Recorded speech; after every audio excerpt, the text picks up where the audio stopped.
Welcome to the React Rich Text Editor component tutorial. In this video, I will show you how to use Markdown editing in the React Rich Text Editor component. You will also learn how to preview Markdown changes in HTML and customize Markdown syntax. First, I'll open my existing React application, where I have added the basic code to render the Rich Text Editor component. To learn how to get started with the React Rich Text Editor component, click the video link in the card above or description. I run this application using the command npm start, and the Rich Text Editor renders with a toolbar. Next, to enable Markdown editing, I import the Markdown Editor module from the Syncfusion EJ2 React Rich Text Editor package.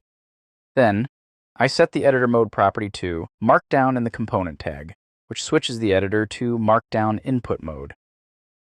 The next step is to inject services for the Markdown editor. This tells the editor to load the Markdown editor functionality along with other features. In the output, you will see the editor mode change to Markdown. Instead of HTML tags, you can use Markdown syntax like bold or italic directly in the editor. For more details about supported commands and Markdown syntax, refer to the documentation link. Next, I will show you how to convert Markdown into HTML content using a third-party library called Mark. Here, I plan to preview the HTML content in a separate pane using the Syncfusion splitter component. First, I install the splitter package using the command npm install at syncfusion/ej2 react layouts -- save command. Next, to use the Mark library, I run the command npm install marked. Now, I will modify the code in app.tsx file. I import the splitter component from the Syncfusion EJ2 layouts package.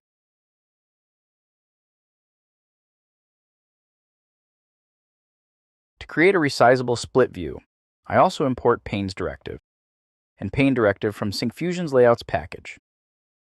Next, I import useState, useRef, and useEffect from the React package, which will be used later in the component code.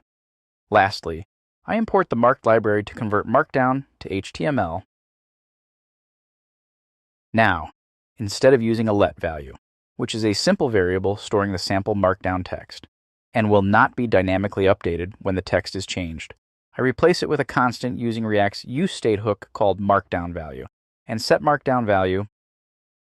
Then, I create a constant preview value, which will store the HTML version of the Markdown, and set preview value, a function used to update that HTML. Next, I add useRef to create a reference to the editor component. Then, I set up the useEffect hook, which runs every time Markdown value changes. Inside the effect, I create a Boolean variable as mounted and set it to true. Then I add an async function and call markpass to convert the Markdown text into HTML. Once the HTML is ready, I call set preview value to display the HTML preview. Finally, I create return as a cleanup function when the component unmounts. Next, I need to update Markdown value whenever the user types in the editor. I create an onChange function to access the editor's text area and retrieve its current value. Then I create a constant editor panel, where I read the editor's text area using the reference.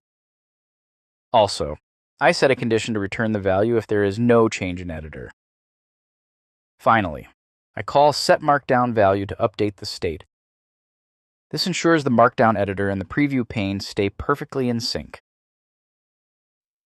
Next, I move to the return statement and replace the code with the splitter component to create a two-pane layout Markdown editor and a live HTML preview. In the left pane, I render the editor component in Markdown mode. I pass a reference to the component to access the editor and bind the value to Markdown value. The change property is set to onChange function to update the state whenever the user types. I also configure the toolbar with actions, such as bold, italic, etc. Next, for the right pane to display the converted HTML, I bind the HTML content to preview value, which is the HTML generated by the marked library inside the useEffect hook. I run this application using the command npm start. The output shows the preview of the Markdown content. When I apply a bold style, the Markdown content as well as its preview is displayed. When I click the link icon, a pop-up window appears where I can enter both the web address and the display text. Now, you can see the link in the RichTextEditor along with its preview. When I click the image icon, a pop-up window opens where I can enter the URL link of my image and click Insert. You'll notice the image displayed in the preview window. Lastly, I will show you how to customize Markdown syntax. RTE provides flexibility to override the default Markdown syntax by configuring the list format and selection syntax properties. Notice here that for the ordered list, the Markdown content looks with the following syntax, and for the unordered list, it starts with a hyphen to customize the default Markdown syntax. First, I import the Markdown formatter, an iFormatter module from the RichTextEditor package. Then, I declare the constant custom formatter and initialize it with a new Markdown formatter instance, within which I declare some custom syntax. Then, I assign the formatter property to the custom formatter in the editor component. Looking here, the syntax for the ordered list and unordered list changes based on the customization. In this video, I demonstrated how to use Markdown editing in the React RichTextEditor component and some of its basic features. To try out the example used in this video, download it from the GitHub link in the description. I've also shared a link where you can learn how to obtain a free license key to use our React components through our community license if you are eligible. Thank you for watching this video. If you found it helpful, like and subscribe to our channel.